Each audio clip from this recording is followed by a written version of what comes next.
Down this dirt road is Afghanistan's deadliest enemy. An enemy that kills hundreds of Afghans and hundreds of soldiers every year. It does not discriminate. The IED campaign, the IED war, is the main threat in Afghanistan. Improvised explosive devices, IEDs, silent killers lying in wait. But there is hope. Basically, we hunt what other men fear. We go out and find the IEDs. And this is their story.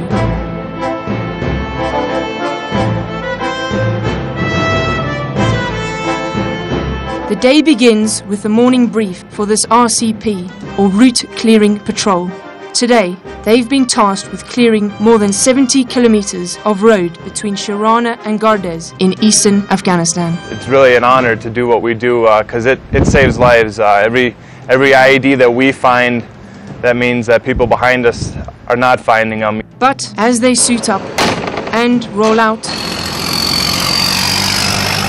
what these soldiers don't know is that today the insurgents plan to hit them hard with more IEDs than they've ever encountered before.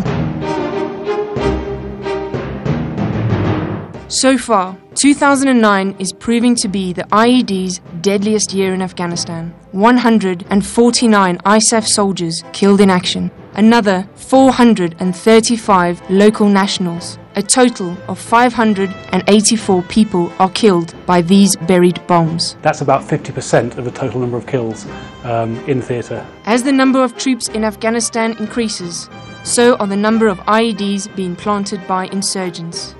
Combine the two, and the outcome is no surprise. Last year there were sort of 3,500 incidents. We're looking at sort of there being probably about 7,000 plus incidents this year.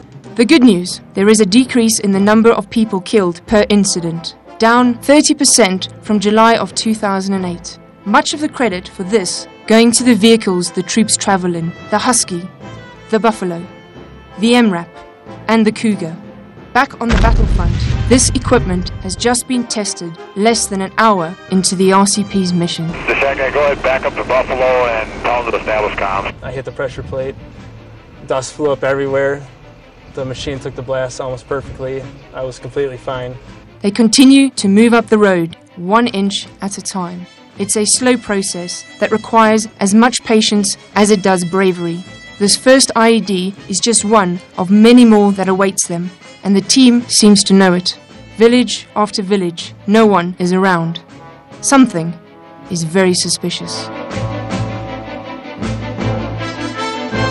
Even with their onboard radar system, the insurgents are finding ways to defeat the technology being used to find IEDs. They're adapting to what we're doing, but at the same time we're taking measures and adapting to what they're doing, so it's a constant cat and mouse game. But what you can't fool is an observant, well-trained eye and the ability to sense that something just isn't right. I always kind of think of it as a chess game, multiple players versus me or versus our crew here. And like a surgeon removing a cancerous tumor, I want to just get underneath it just enough to be able to pick it up without tearing up the ground too much. These explosive specialists use a steady hand to extract IEDs from a safe distance behind a wall of armor. We can take the blasts. That's one thing that I think a lot of people don't realize as well. It's not like an old Humvee where you get torn to pieces. This vehicle is meant to take them. And it's a good thing, because as the RCP moves up the road, they're hit by another and another IED. The sun is now setting when they come across yet another suspicious find, but the decision is made to wait until morning to take it out. It's now been 31 hours since the team set out on this mission, and they've only moved 23 kilometers up the road. They still have another 50 to go.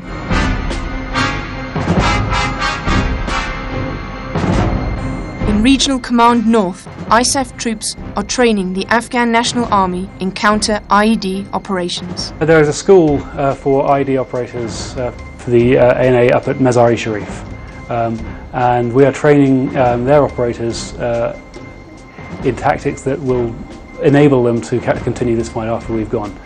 It's a mindset we've got to try and get out of them that anybody can simply cut a wire and declare the device safe. It's simply not the case. And for the Afghan citizens, British soldiers are going from village to village, teaching people how to recognise explosives. The greater awareness the locals have, there are many of these on the ground, the more information we get, which means we can clear more items off the ground and basically saving more lives. This has been very good training for us because we get to see the bombs. Now if I see something like this, I know it's dangerous for us. If I see a bomb, I will mark it and step away. I will mark it with something colorful so it can be seen.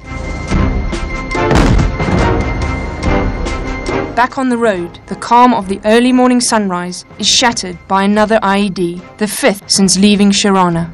For the convoy commander, with each blast, his world stops. We've had a couple of radios get knocked out from a blast, and that was torture sitting there for not only me but every one of my soldiers.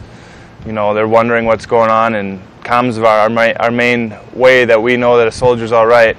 But like each of the previous direct hits, no one is hurt, and none of the RCP's vehicles suffer any serious damage. In addition to the 5 IED strikes, the team finds and safely dismantles 2 others. Then, slowly, once again, moves up the road. Unlike the armoured RCPs, foot patrols are most vulnerable to IEDs, which are cheap and easy to make. And here, in Afghanistan, there's an abundant supply of materials. A lot of the raw materials are lying around the theatre. You have the explosive remnants of war, mines, rockets, and mortar bombs, all the stuff that conflict zones will have littered around them. And with Afghanistan's vast agricultural industry, they're also very adept at making homemade explosives out of agricultural chemicals, fertilizers and such like.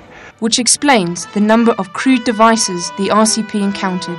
The team knows the insurgents have been watching each blast, but since they didn't see any wounded, no significant damage, they've given up. The RCP's path to Gardez is now clear, arriving tired but feeling victorious. We talked to some people coming from Oregon, heading up to Gardez. They patiently waited in line so we could clear the road for them. There was several families, men, women, and children. Like you said, we'd be safer because those guys went out there today and found those IEDs. A drive that would take an hour anywhere else in the world took these IED hunters 3 days. We've all shared that danger factor almost equally now. There hasn't really been anyone who hasn't had their share of hairy day. Obviously a lot of negative side effects from taking contact, so on and so forth. The guys are always there for each other. We're always there to help pick the guys up, pull them back together, help them push on. Rattled nerves, but tonight they'll sleep on cots under the stars. A well-deserved night's rest. But tomorrow, these soldiers and the thousands of others from 42 different nations will be back in action. The hunt for IEDs will continue for those who go where other men fear.